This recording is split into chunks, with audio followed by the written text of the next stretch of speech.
Ahmad Dhani kena semprot petinggi Gerindra. Bos Dewas 19, etika nggak bisa diatur undang-undang. Ben Sukatani tolak mentah-mentah jadi duta kepolisian. Kisah leluhur Putin dekat dengan Muslim, Islam hampir jadi agama di Rusia. Tak biasa, Nikita Mirzani bungkam usai resmi jadi tahanan Polda Metro. Assalamualaikum warahmatullahi wabarakatuh. Hai Sobat Pop News, senang sekali bisa hadir kembali di hadapan Anda. Kali ini Pop News Media akan merangkum sejumlah berita seputar selebriti nasional dan internasional, gaya hidup, berita viral, film, serta hal-hal entertainment lainnya. Semua berita ini kami rangkum selama sepekan dalam program Pop Spot. Bersama saya Rosalina, inilah informasi selengkapnya.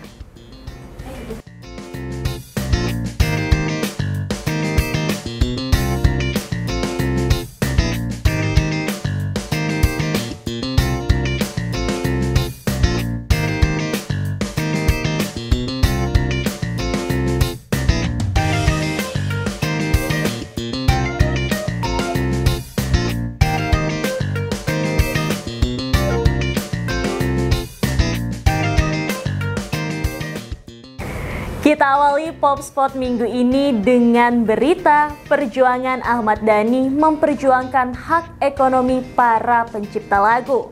Ternyata sempat membuatnya kena tegur petinggi Partai Gerindra. Sebagai anggota DPR RI, Dhani dianggap tidak perlu repot koar-koar lagi untuk mengejar keadilan bagi rekan-rekan seprofesinya. Berikut informasinya. Perjuangan Ahmad Dhani memperjuangkan hak ekonomi para pencipta lagu. Ternyata sempat membuatnya kena tegur petinggi Partai Gerindra.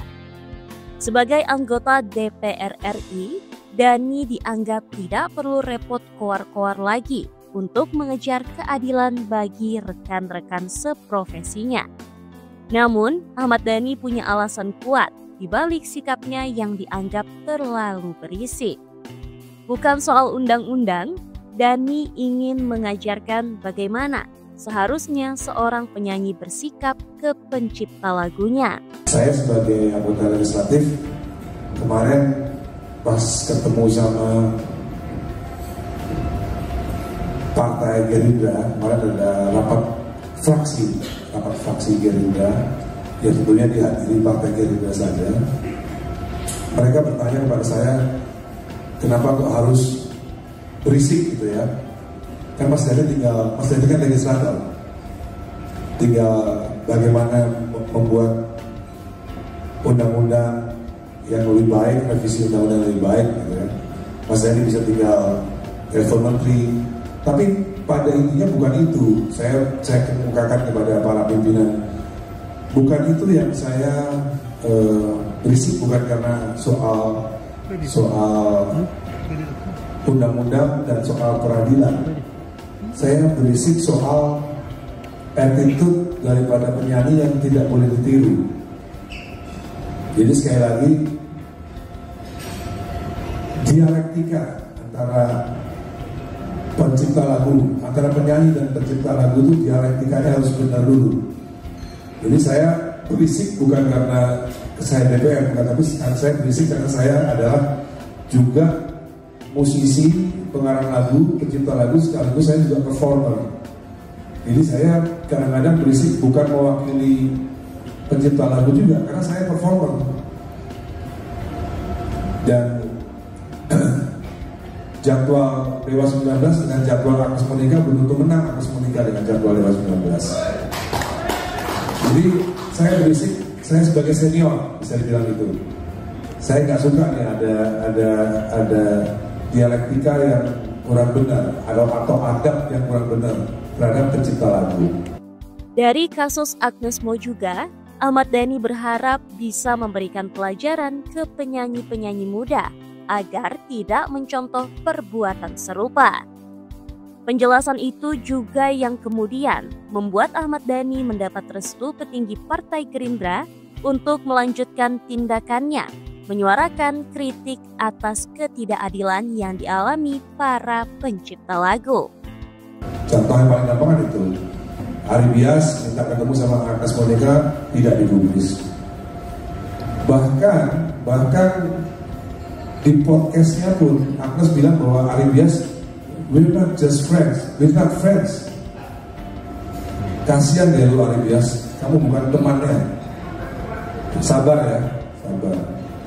Itu kan sebenarnya contoh-contoh yang tidak baik, yang tidak boleh ditiru oleh generasi muda di bawah Agnes Monica. Apalagi ketika disomasi tidak digubris, di pengadilan tidak hadir, malah ketika divonis membela diri di podcastnya Deddy Corbuzier. Tadi saya nggak ngomongin undang-undang sama sekali nih, Bang Chandra ya. Saya nggak ngomongin undang-undang ini. Saya nggak ngomongin undang-undang. Biar undang-undang yang ngomong yang lebih pintar aja lah. Saya cuma ngomong etika dan adab penyanyi terhadap pencipta lagu. Saya sebagai pencipta lagu nggak terima pengarang lagu dibegitukan. Jadi saya jelaskan itu kepada pimpinan-pimpinan di Gerindra bahwa kita nggak bicara soal hukum. Etika tidak bisa diatur di undang-undang. Etika itu bisa dibuat oleh generasi pendahulu. Kenapa kita punya etika seperti ini? Karena kita diajarkan orang tua seperti itu. Jadi generasi muda musik Indonesia, penyanyi pencipta, kita sebagai senior harus ngajarin, harus ngasih contoh bagaimana adab antara pencipta ke penyanyi atau penyanyi ke pencipta itu harus sama-sama equal. Gak boleh ada yang merasa lebih top, gak boleh harus ada yang lebih tinggi derajatnya.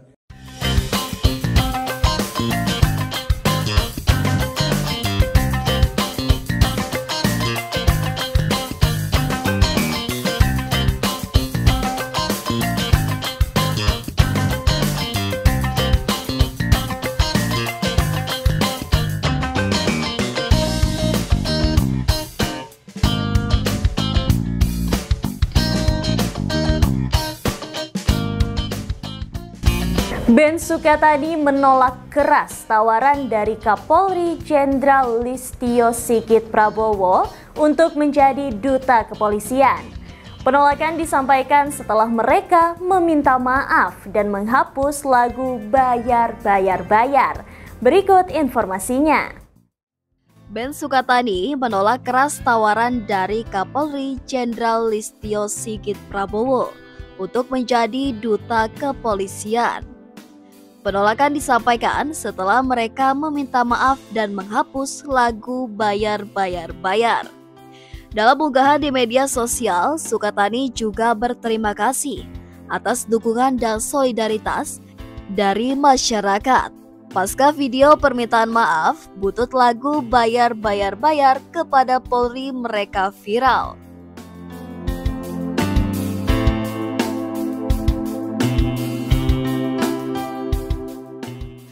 Setelah mengunggah video permintaan maaf, mereka mengaku banyak mendapatkan tawaran, khususnya kepada Twister Angel yang dipecat dari pekerjaannya. Tawaran itu, kata mereka, bahkan datang dari Kapolri. Akan tetapi, Ben Sukatani menegaskan mereka tidak akan menerima tawaran itu dan tidak akan menjadi duta dari kepolisian. Kapolri Jenderal Listio Sigit Prabowo sebelumnya meminta Ben Sukatani menjadi duta kepolisian dalam rangka melakukan kritik dan koreksi terhadap Korps Bayangkara. Sigit menegaskan apabila saat ini Korps Bayangkara terus berbenah dan tidak bersikap anti kritik. Ia memastikan seluruh jajarannya menerima dan terbuka dengan pelbagai saran dan masukan.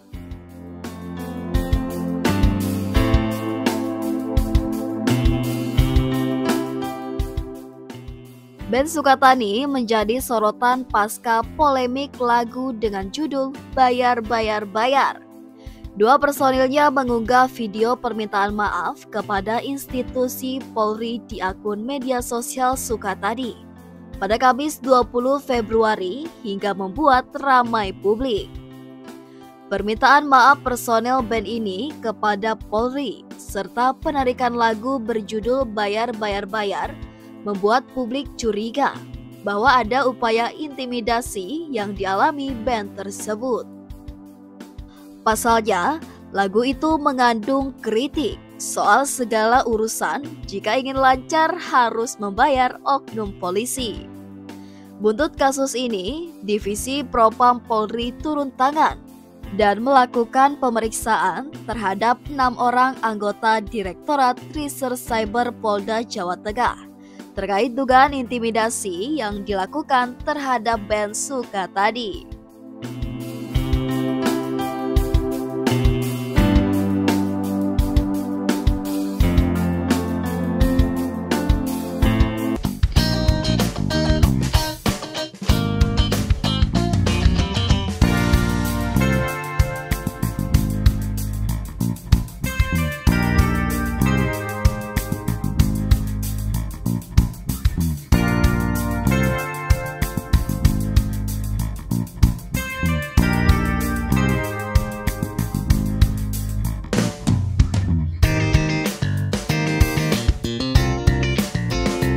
Bagi masyarakat muslim dunia, Presiden Rusia Vladimir Putin barangkali menjadi salah satu figur dunia yang dipandang pro-Islam.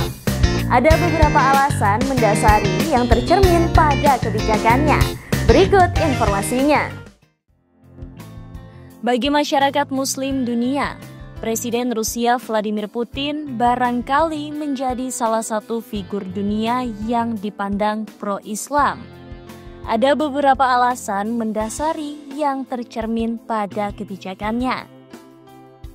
Mulai dari sikap melawan Israel dan memberi dukungan kepada perjuangan Palestina, upaya pelarangan praktik LGBT, mengecam pembakaran Al-Quran, hingga sering merangkul negara Islam dalam kebijakan politik luar negerinya. Terbaru, beredar juga foto dia memeluk erat Al-Quran pemberian Arab Saudi. Bahkan foto itu sampai dipajang di jalanan Lebanon dan dirayakan penuh euforia. Relasi Putin sebagai individu atau Rusia sebagai negara dengan Islam sebenarnya berkaitan erat dengan posisi agama itu di Rusia. Sebagai catatan, Islam di Rusia tergolong besar meski mendapat status minoritas.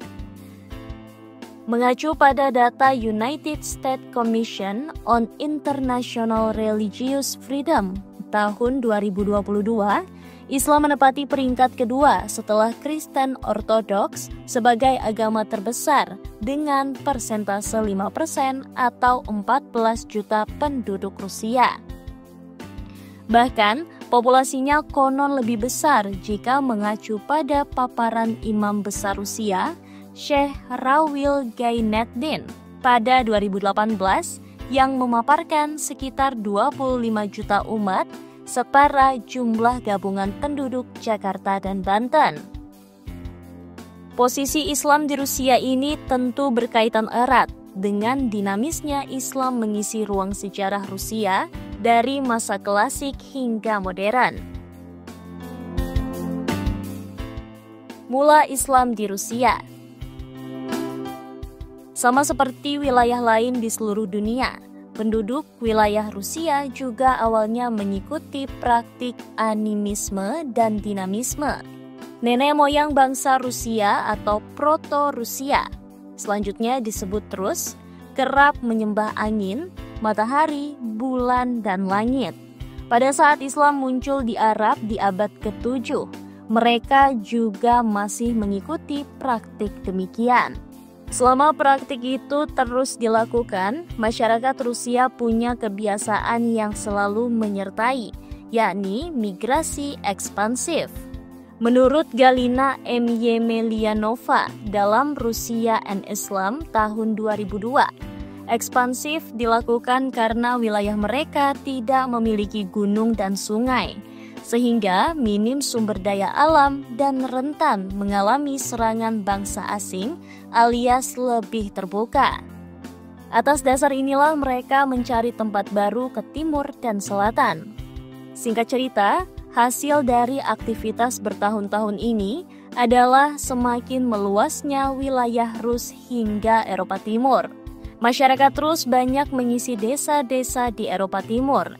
Namun, tulis Geoffrey Hosking dalam Russian History tahun 2012, tujuan mereka mencari wilayah dengan kontur geografi gagal. Dengan kata lain, wilayahnya tetap sama, hamparan kosong. Alhasil, wilayah mereka menjadi terbuka dan konsekuensinya mudah didatangi bangsa asing, baik itu secara damai atau kekerasan. Pada titik inilah, masyarakat terus mulai berinteraksi dengan bangsa Islam, pedagang dari Arab dan Persia. Lambat laun, dua belah pihak tidak hanya melakukan proses transaksi ekonomi saja, namun juga terjadi Islamisasi. Masyarakat Rus pada akhirnya mulai menjadi Islam dan meninggalkan praktik penyembahan, menjadi agama wajib negara. Pada pertengahan abad ke-9, masyarakat Rus di Eropa Timur dijajah oleh bangsa Khazar. Mengutip Ensiklopedia Britannica, bangsa Khazar berasal dari Turki dan awalnya bagian dari Kekaisaran Turki. Namun, di pertengahan abad ke-7, mereka berpisah dan melakukan ekspansi ke wilayah lain. Hingga akhirnya sukses menguasai wilayah warga Proto-Rusia, yang kini menjadi Rusia modern. Mengutip Galina M. Yemelianova dalam Russia and Islam tahun 2002, meskipun penguasa Khazar sebagian besar adalah penyembah berhala, mereka tetap mengizinkan Islam dan juga Kristen berkembang. Alasannya karena dua agama itu sudah menyebar di kalangan penduduk lokal. Jadi, tak heran kalau ibu kota Khazar Itil dan kota-kota lain bertebaran masjid. Bahkan saat di bawah kuasa bangsa Khazar juga, terjadi bentuk awal toleransi beragama di Eropa yang sangat kontras dengan suasana intoleransi agama di Eropa Barat. Banyak masjid yang berdiri berdampingan bersama gereja dan tempat pemujaan berhala. Lalu banyak tentara yang beragama Muslim. Dinamisnya hubungan Islam dan masyarakat terus berjalan seiring waktu. Begitu pula saat bangsa Viking dari Skandinavia datang. Di kondisi ini, Islam tetap berkembang, tetapi mulai muncul kesadaran membangun negara. Masih merujuk tulisan Geoffrey Hosking dalam Russian History tahun 2012, kesadaran itu muncul dari para penguasa lokal yang mulai merebut kuasa mendirikan negara. Namun, hanya satu dari mereka yang sukses, yakni Vladimir the Great, yang mempersatukan mereka di bawah negara Slavik baru bernama Kievan Rus. Kelak Kievan Rus berganti nama menjadi Russia atau Rusia modern. Ketika membangun negara inilah Vladimir sebagai penyembah berhala diharuskan memilih agama negara yang bisa dianut olehnya dan juga penduduk. Kala itu ada banyak pilihan, dari mulai Islam, Kristen, dan Yahudi. Namun Islam memiliki peluang besar karena mayoritas penduduk saat itu adalah umat Muslim. Dan Vladimir pun hampir menjadikan Islam sebagai agama wajib negara. Meski begitu, jalan berbeda justru diambil oleh Vladimir. Sebagaimana ditulis laman RTBH yang mengutip kronik kuno The Tale of Bygone Years. Untuk merumuskan ini, Vladimir diketahui sempat mengundang seluruh perwakilan agama. Tujuannya untuk meminta pandangan tentang ajaran agama masing-masing. Dari Islam, diwakili oleh kelompok Muslim dari Bulgaria Volva. Mereka menjelaskan bahwa ciri utama Islam adalah larangan praktik minum alkohol, tidak melakukan seks di luar nikah, tidak makan babi, dan melakukan sunat bagi pria. Praktis, Vladimir yang kerap melakukan hal-hal itu seketika tidak senang. Menurut kronik itu, Vladimir mengucapkan ungkapan legendaris, Minum adalah kesenangan semua orang Rusia. Kita tidak bisa hidup tanpa kesenangan itu. Alhasil, Vladimir lantas memilih Kristen Ortodoks sebagai agama resmi negara yang terbaik. Kendati demikian, alasan agama bukanlah faktor tunggal. Menurut Yemelianova di Rusia and Islam tahun 2002, faktor militer juga turut mendasari. Vladimir percaya dengan menjadi negara ortodoks, Rus bisa mendapat backingan dari Bizantium untuk melawan bangsa Khazar dan Bulgaria.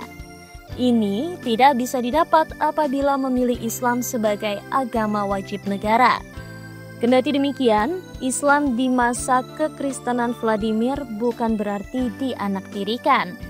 Vladimir tetap sayang karena mereka jadi tulang punggung perdagangan.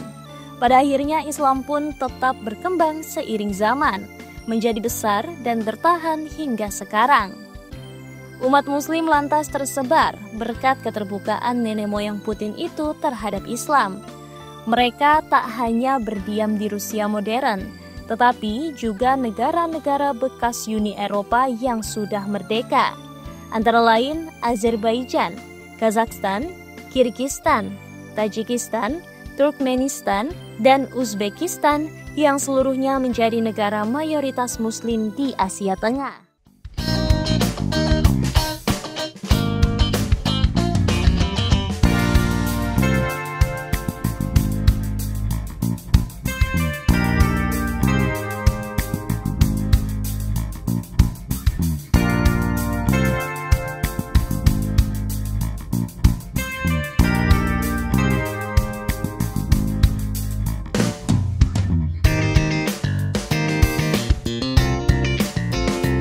Polisi menahan aktris Nikita Mirzani dan asistennya Mail Syahputra terkait kasus dugaan pemerasan dan pengancaman terhadap Dr. Reza Gladys.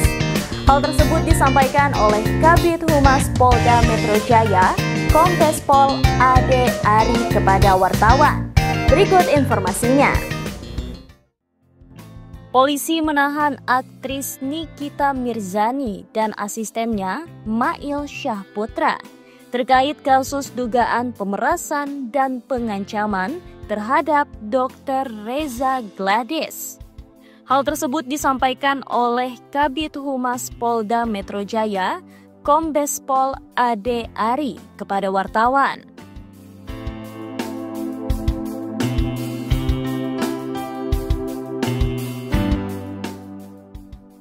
Penyidik akan mendalami perkara lebih lanjut sambil melengkapi berkas untuk dilimpahkan ke kejaksaan.